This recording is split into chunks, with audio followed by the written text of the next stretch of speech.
प्यारे विद्यार्थियों 9th class math exercise 5.1 का क्वेश्चन नंबर 1 शुरू करन जा रहे हैं।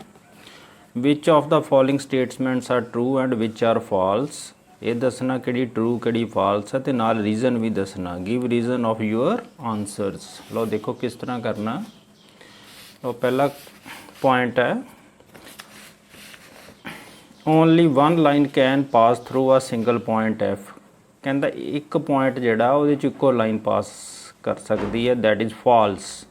क्यों? Infinite lines can be pass through a single point. तो रीजन दे दो, infinite lines can pass through a single point.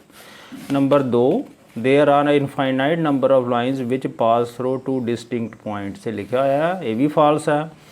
दो पॉइंटां दे विचों सिर्फ एक ही लाइन पास कर सकती, एक यूनीक लाइन ही पास कर सकती। एक्सियम 5.1 भी है, only one line can pass through two distinct points. तीसरा, terminated line can be produce indefinitely in both sides. ये ट्रू है। एक लाइन आप ड्रा की है, इन्होंने दोनों साइडों पर ही वधा सकते, एक्सटेंड इनफाइनाइटली बाय पास्टुलेट 2। अगे चौथा, if two circles are equal then their radii are equal. तो रेडियाई वो इक्वल होंगे, ये भी ट्रू है। वैन टू सर्कल, दो सर्कल इदा ड्रा किए, जे सुपर इंपोज इन्हों एक तो दूसरे के उपर रखांगे तो उन्होंने बाउंड्रियां तो सेंटर भी कोइंसाइड करनगे। So their radii will also coincide, that is their radii are equal, तो उन्होंने रेडियाई भी इक्वल होंगे। पंजवां, फिफ्थ है, if A B P Q के बराबर है तो पी क्यू एक्स वाई के बराबर है, then A B is equal to X Y. Naturally A B X Y के बराबर है, ये भी ट्रू है बाय द एक्सियम 1। प्यारे विद्यार्थियों क्वेश्चन नंबर 4 पेज 86 एक्सरसाइज हैगी है 5.1। If C is a point lies between 2 points A and B such that AC is equal to BC, then prove that AC is equal to half AB. Explain by drawing a figure.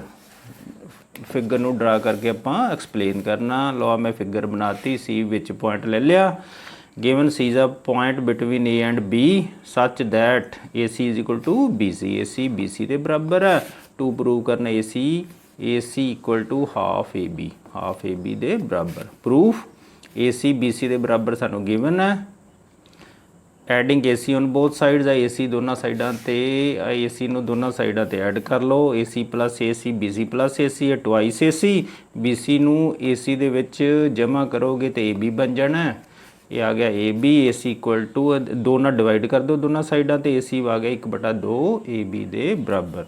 अगे question number 5 है। लो देखिए की है question number 5। कहता in question number 4, C is called the midpoint of line segment AB. Prove that every line segment has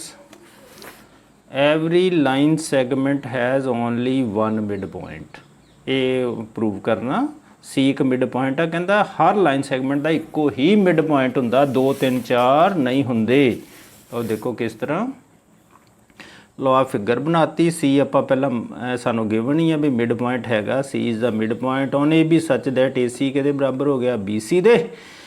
to prove C is the only mid point of A B, होर नहीं है कल्ले सी तो सिवाए। आप मान लैने proof, let us suppose that D is another mid point on A B. D एक होर मिड पॉइंट है, देयर फॉर ए डी के बराबर हो गया 1/2 ए बी के बराबर।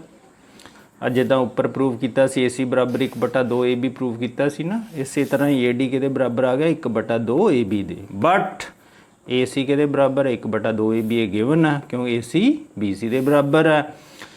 ये गिवन हो गया। फ्रॉम 1 and 2 की नतीजा निकलिया, राइट हैंड साइड बराबर तो लैफ्ट भी बराबर होएगी, ए डी बराबर ए सी। ये कदों पॉसीबल है? This is possible only when C coincides with D, जो C पॉइंट D ते मिल जाए। दस every line segment has one and only one mid point. तो अगे एक नेक्स्ट क्वेश्चन नंबर 6 भी कर लिए। 6, if AC is equal to BD then prove that AB is equal to CD। लो किस तरह प्रूव करना। लो पहला फिगर बना लो नाल ABCD तीनों पॉइंट लाइन च है। गिवन ए सी हैगा बी डी के बराबर, ये गिवन है। To prove A B is equal to C D. हुण ए सी है, ए सी नूं की लिख सकते हैं, A B plus B C है, तो ब्रेक करके लिख सकते हो ना, because B lies in between A and C. लो बी डी नूं भी लिख सकते, की लिख सकते हो, B C plus C D. लिखता है इनू नंबर 2 पा लो, पहले नूं 1 नंबर पा लो, because point C lies in between B and D. From 1 and 2 हुण की एक नाल देखो आ गिवन ही इत्थों एक रिजल्ट गिवन भी है सानू, ए सी बी डी के बराबर दिता होया, आ देखो लिखा है उपर ए सी बी डी के बराबर। गिवन ए सी की वैल्यू पुट कर दिओ 1 तो ते बी डी की 2 तो पुट कर दिओ, ए बी जमा बी सी आ गया, बी सी जमा सी डी। फ्रॉम 1 एंड 2 मैं लिख दिता नाल, बी सी ना बी सी कटिया गया, ए बी के बराबर आ गया सी डी के बराबर।